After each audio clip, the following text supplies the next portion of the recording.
Hello children, welcome to NCERT learning corner. आज हम पढ़ेंगे Hindi of class third. This is your six chapter. Name of the chapter is टिप टिप वा। ठीक है, टिप टिप वा। अब टिप टिप वा मतलब क्या होता है, यानी कोई भी चीज टपकना, जैसे कि वाटर है ना, जब पानी टपकता है तो हम हिंदी में क्या कहते हैं, टिपटिपाना। यहाँ पर भी एक स्टोरी है जिसपे हम देख सकते हैं पिक्चर में एक बूढ़ी अम्मा है, यानी एक दादी है, उसका एक है पोता। ये कहानी इन दोनों के बीच की है। तो चलिए सुनते हैं इस कहानी को, काफी इंटरेस्टिंग स्टोरी है। तो चलिए आगे बढ़ते हैं और स्टोरी को समझते हैं। एक थी बुढ़िया। ठीक है, एक गांव में एक बुढ़िया थी। बुढ़िया कौन होते हैं? जो ग्रैनीज होते हैं ना, जो ओल्ड लेडी होते हैं, उसको बुढ़िया कहते हैं। उसका एक पोता था। पोता यानी ग्रैंडसन। ओके। पोता रोज रात में सोने से पहले दादी से कहानी सुनता, जैसे बच्चे करते हैं, रात को सोने से पहले कहते हैं ना आप लोग दादा दादी से कि प्लीज मुझे कहानी सुनाओ। तो वैसे ही वो बच्चा भी रोज रात में सोने से पहले कहानी जरूर सुनता था। दादी रोज उसे तरह तरह की कहानियां सुनाती। अब क्योंकि वो बहुत ज्यादा फोर्स करता था, इसलिए दादी उसको रोज एक नई कहानी सुनाती थी। एक दिन मूसलाधार बारिश हुई। मूसलाधार यानी बहुत तेज बारिश हुई। ऐसी बारिश पहले कभी नहीं हुई थी। जैसे बारिश अब हुई है वैसे बारिश कभी नहीं हुई, मतलब बहुत जोर की बारिश हुई। सारा गांव बारिश से परेशान था। तो सभी क्या थे? परेशान। परेशान यानी बहुत ही इरिटेट हो गए थे। ठीक है। बुढ़िया की झोपड़ी में पानी जगह जगह से टपक रहा था। अब क्योंकि वो झोपड़ी में रहती थी। व्हाट इज झोपड़ी? झोपड़ी यानी एक हर्ट, और जगह जगह से पानी टपक रही थी। Tip tip tip tip. इस बात से बेखबर पोता दादी के गोद में लेटा कहानी सुनने के लिए मचल रहा था। अब क्योंकि वो छोटा सा बच्चा था, उसको कोई आइडिया नहीं था कि क्या प्रॉब्लम चल रही है। जैसे कि वो रोज कहानी सुनता था, इस बार भी वो अपनी दादी के गोद में लेट गया और जिद करने लगा कि वो उसे कहानी सुनाए। बुढ़िया झुझला कर बोली। अब बुढ़िया क्योंकि बहुत इरिटेट हो गई थी, उनको तो प्रॉब्लम फेस करना पड़ रहा था, तो वो बहुत झुझलाते हुए कहती है, अरे बचवा, का कहानी सुनाए? ई टिपटिपवा से जान बचे तब ना। अब वो कहती है कि मैं क्या कहानी सुनाऊं भाई, ये बारिश का पानी रुके तब ना तो मैं तुम्हें कहानी सुनाऊं। पोता उठकर बैठ गया। उसने पूछा, दादी ये टिप टिपवा कौन है? अब उसने पहली बार सुना था कि टिप टिपवा। उसको लगा कोई ऐसी चीज होगी, तो इसलिए उसने पूछा अपने दादी से कि दादी ये टिप टिपवा कौन है? टिप टिपवा क्या शेर बाघ से भी बड़ा होता है? अब उसके मन में जिज्ञासा थी कि ये टिप टिपवा तो उसने कभी नहीं सुना, और ऐसी कौन सी चीज है जो मेरी दादी को परेशान कर रहा है। तो इसीलिए उसने पूछा कि क्या ये शेर बाघ से भी बड़ा होता है? दादी छत से टपकते हुए पानी की तरफ देखकर बोली। उन्होंने छत की तरफ देखा और कहने लगी, हाँ बचवा, ना शेरवा के डर ना बाकवा के डर, डर तो डर टिपटिवा के डर। तो वो उन्होंने रिप्लाई क्या किया उसके बच्चे को कि ना तो हमें बाघ से कोई डर है ना तो शेर से, हमें तो डर है इस टिपटिपवा से। ठीक है। तो ये उनको एक्सप्लेन करते, क्योंकि वो बहुत ही छोटा था, उसको अगर बहुत ज्यादा समझाते तो वो समझ नहीं पाता, इसलिए उन्होंने सिंपल लैंग्वेज में कहा कि मुझे किसी का डर नहीं है, शेर भी इसके सामने कुछ नहीं है, लेकिन ये टिपटिपवा जो है वो काफी डरावना है। संयोग से मुसीबत का मारा एक बाघ बारिश से बचने के लिए झोपड़ी के पीछे बैठा था। आप यहाँ देख सकते हैं पिक्चर में एक बाघ जो है वो भी बारिश से बहुत ही परेशान था, और वो घर के बाहर यानी पीछे की ओर आराम से बैठा था ताकि वो बारिश से बच सके। बेचारा बाघ बारिश से घबराया हुआ था। ओके, वो बहुत ही घबराया हुआ था, यानी बहुत ही फ्राइटेंड था। बुढ़िया की बात सुनते ही वो और डर गया। अब वो पूरी बात तो सुन रहा था क्योंकि वो घर के बाहर ही बैठा था, ठीक है, पीछे की तरफ। तो जब उसने ये बात सुनी तो वो और भी घबरा गया। अब वो टिपटिपा कौन सी बला है। अब वो मनी मन सोचता है कि भाई मैं तो सबसे खतरनाक हूँ, मुझसे तो हर कोई डरता है, लेकिन ये कौन सी चीज है जिसके बारे में दादी बात कर रही है और जिसका नाम है टिपटिपुआ। ये कौन है जो इतना डरावना है, मुझसे भी खतरनाक है। जरूर ये कोई बड़ा जानवर है। अब उसने मन ही मन सोचा कि शायद ऐसा कोई जानवर भी होगा जो मेरे से भी बहुत ही बड़ा है। तभी तो बुढ़िया शेर बाघ से ज्यादा टिपटिपुआ से डरती है। उसने कहा कि ऐसा जरूर ऐसी कोई चीज होगी जिस वजह से ये बुढ़िया मुझसे ज्यादा उस चीज से डरती है।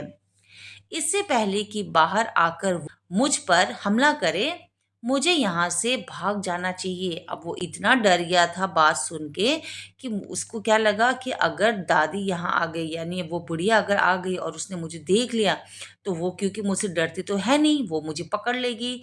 तो इससे पहले कि वो यहाँ आ जाए, मैं अपना जान बचाकर यहाँ से भागता हूँ। तो वो वहां से भाग गया। बाघ ने ऐसा सोचा और झटपट वहां से दुम दबाकर भाग गया। ओके, वो वहां से भाग गया। उसी गांव में एक धोबी रहता था। अब उसी गांव में आप देख सकते हैं पिक्चर में, एक धोबी रहता था। वो भी बारिश से परेशान था। आज सुबह से उसका गधा गायब था। ठीक है, सुबह से उसका जो गधा था वो मिल नहीं रहा था। सारा दिन वो बारिश में भीगता रहा और जगह जगह गधे को ढूंढता रहा, लेकिन वो कहीं नहीं मिला। अब धोबी है, वो सारा काम जो है उठाना, सामान उठाना, वो सब गधे से करवाता है, और क्योंकि उसका गधा मिल नहीं रहा था तो वो काफी परेशान था और इसीलिए गधे को ढूंढने के लिए वो यहाँ वहां भटक रहा था। धोबी की पत्नी बोली, अब उसकी जो वाइफ है ना, उसने एक बात बोली धोबी से, जाकर गांव के पंडित से क्यों नहीं पूछते। तो उसकी वाइफ ने कहा कि हमारे गांव में जो पंडित जी है ना वो काफी विद्वान है, तुम उससे जाके क्यों नहीं पूछते हो। वे बड़े ज्ञानी है, यानी नॉलेजेबल, ठीक है, जिनको बहुत सारा ज्ञान है, आगे पीछे सबके हाल की उन्हें खबर रहती है। तो उनके वाइफ ने कहा कि आप पंडित जी से जाके क्यों नहीं पूछते हो कि क्यों इतना परेशान हो, क्योंकि जो पंडित जी है उनको सभी के बारे में ज़्यादातर उनको खबर रहती है, तो आप वहाँ जाओ और उनसे पूछ लो। तो ये सजेशन उसकी वाइफ ने धोबी को दिया।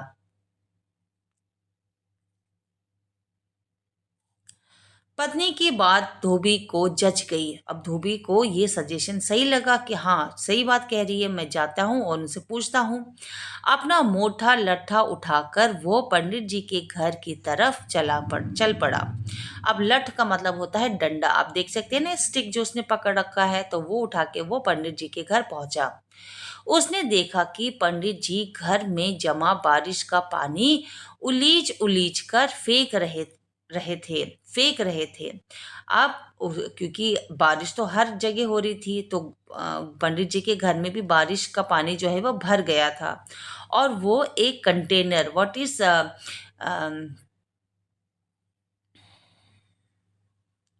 तो वो भी क्या कर रहे थे, उलीच उलीच कर फेंक रहे थे। उलीच उलीच का मतलब होता है पानी को इकट्ठा करके किसी कंटेनर से, ही देखिए आप सकते हैं यहाँ पर बर्तन है, उसकी हेल्प से वो उलीच उलीच कर पानी अपने घर से बाहर फेंक रहे थे। धोबी ने बेसब्री से पूछा। अब बेसब्री का मतलब होता है बिना सांस लिए, ठीक है, फटाफट जाके, क्योंकि वो घबराया हुआ था, और जैसे वो घर पहुंचा पंडित जी को उसने देखा तो वो बिना रुके बिना आराम के उसने फट से जाके बोला कि महाराज महाराज, मेरा गधा सुबह से नहीं मिल रहा है, जरा पोथी पोथी जरा पोथी बाज कर बताइए तो वो कहाँ है। अब पोथी मतलब क्या होता है, पोथी का मतलब होता है किताब। जैसे पंडित जी कोई भी चीज पढ़ते हैं तो वह किताब निकालते हैं ना मोटी सी, तो पोथी का मतलब होता है बुक, और बचकर का मतलब बाज का मतलब होता है पढ़कर। तो उसने कहा कि पंडित जी मैं बहुत बड़ी प्रॉब्लम में हूँ, मेरा गधा मुझे सुबह से नहीं मिल रहा है, तो प्लीज आप अपनी किताब निकालिए, उससे पढ़े, और मेरा गधा कहाँ पर है उसके बारे में आप बताइए। अब ये उसने ऐसे ही कह दिया बिना ये सोचे कि वो पंडित जी खुद ही इतना परेशान हो रहे थे। उनके घर पे उनके घर में बारिश का पानी भरा हुआ था, और वो खुद ही बहुत ही टायर्ड हो गए थे, ठीक है ना। सुबह से पानी उलेचते उलेचते पंडित जी थक गए थे। अब ऑब्वियसली वो सुबह से घर से पानी उलेच के सुबह से वो अपने घर के पा आप ऑब्वियसली वो सुबह से वो अपने घर का पानी जो है वो बाहर फेंकते फेंकते वो खुद ही थक चुके थे, है ना। तो धोबी की बात सुनी तो झुलझुला कर झुझला पड़े और बोले, मेरी थोड़ी मेरी पोथी में तेरा गधे का पता ठिकाना लिखा है क्या, जो आ गया पूछने। अब क्योंकि वो इतना गुस्से में थे, सुबह से वो परेशान थे पानी निकालते निकालते, और जब उसने ये फरमाइश सुनी तो उन्होंने झुझलाते हुए कहा कि मुझे और उसने कहा कि तुम्हें क्या लगता है कि मेरे किताब में सभी चीज़ लिखा होगा कि तुम्हारा गधा भी कहाँ पर है, क्या मुझे ये पता होगा। तो वो गुस्से से ही कहने लगे, अरे जाकर ढूंढ उसे, किसी गाय पे किसी किसी किसी गड़ाई पोखर में, गड़ाई पोखर का मतलब नाला वगैरह होता है ना, उसको कहते हैं, ठीक है। तो उन्होंने कहा कि मैं नहीं देखूंगा, ना तो मैं ढूंढने की कोशिश करूंगा, तुम जाओ और उसको ढूंढो, किसी नाले कोने में कहीं पड़ा होगा। और पोट अ, और जी पंडित जी फिर पानी उलेचना और पंडित जी लगे पानी उलाच और पंडित जी लगे फिर पानी उलेचने, और ये कहते हुए उन्होंने दोबारा अपना काम शुरू किया, यानी पानी जो है वो फेंकना शुरू किया अपने घर से। धोबी वहां से चला धोबी वहां से चल दिया। चलते चलते वो एक तालाब के पास पहुंचा। अब वो इतना परेशान था और वो चलते रहा और चलते चलते वो पहुंचा एक तालाब के पास। तालाब यानी एक पौंड की तरह, लेक की तरह, लेक के सामने, ठीक है।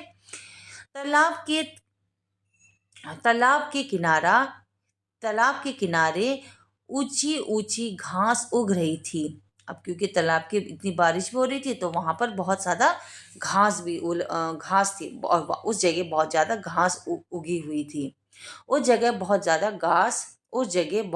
घास उगी हुई थी, वो काफी लंबी हाइट में थी, ठीक है। धोबी घास में गधे को ढूंढने लगा ढूंढने लगा। किस्मत का मारा बेचारा बाघ टिपटिपवा के डर से वहीं घास में छिपा बैठा था। अब क्योंकि वो वहां जो बुढ़िया है उसके घर से भागते हुए वो अपनी जान बचाने के लिए इस जगह आके वो बैठ गया था घास में। धोबी को लगा कि धोबी को लगा कि बाघ ही उसका गधा है। अब जैसे उसने हाथ लगाया, उसको क्या दिखा, एक उसको क्या महसूस हुआ कि यहाँ पर कोई बैठा है, और वो जो बैठा था वो था बाघ, लेकिन उसको लगा कि शायद ये मेरा गधा है।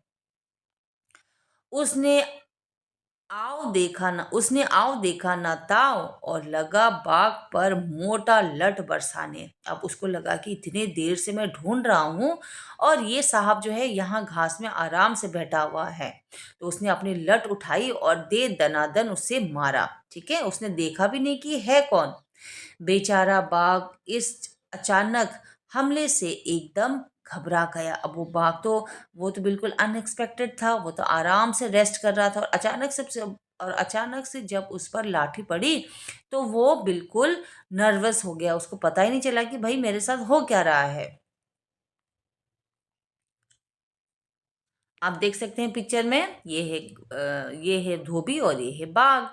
बाघ ने मन ही मन सोचा, लगता है यही टिपटिपवा है। अब बाघ ने सोचा कि अच्छा तो ये है टिपटिपवा जिससे सभी लोग डरते हैं, और ये मुझे पड़ गई। आखिर उसने आ, आखिर इसने मुझे ढूंढ ही लिया।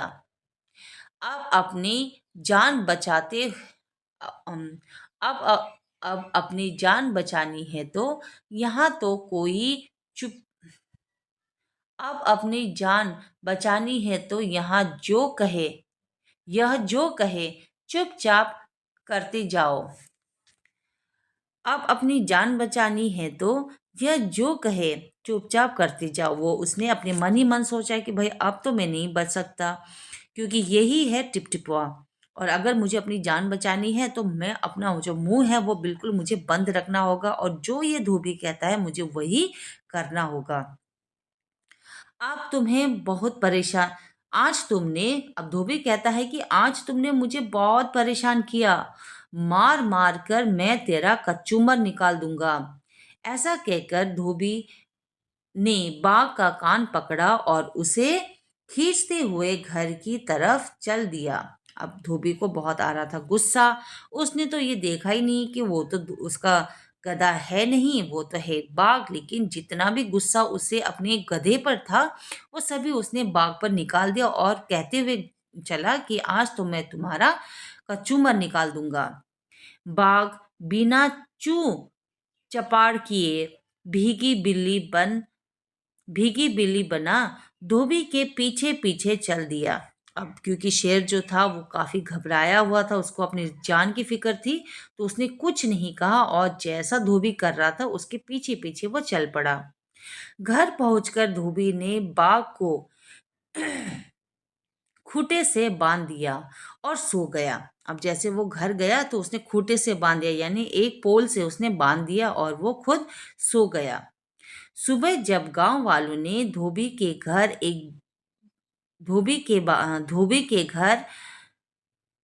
सुबह जब गांव वालों ने धोबी के घर के बाहर खूंटे में एक बाघ को बांधे देखा तो उनकी आंखें खुली की खुली रह गई। अब सुबह हुई, सब लोग सुबह उठ जाते हैं और क्या उन्होंने देखा? उन्होंने देखा कि धोबी ने अपने घर की जो लकड़ी होती, जो खंबा होता है, उसमें उसने बाघ को बांध रखा है। यानी तो सभी लोग ये देख के काफी घबरा गए कि ये इसने कैसे किया, कैसे इसने अपने घर में एक बाघ को बांधा। ठीक है, तो ये थी आपकी स्टोरी का मतलब। कैसा लगा आपको एक्सप्लेनेशन? आपको अगर अच्छे से समझ में आया है तो कमेंट करके ज़रूर बताना और ऐसे ही और भी वीडियोस देखने के लिए चैनल को ज़रूर सब्सक्राइब कर देना। Thank you so much for watching. Happy learning.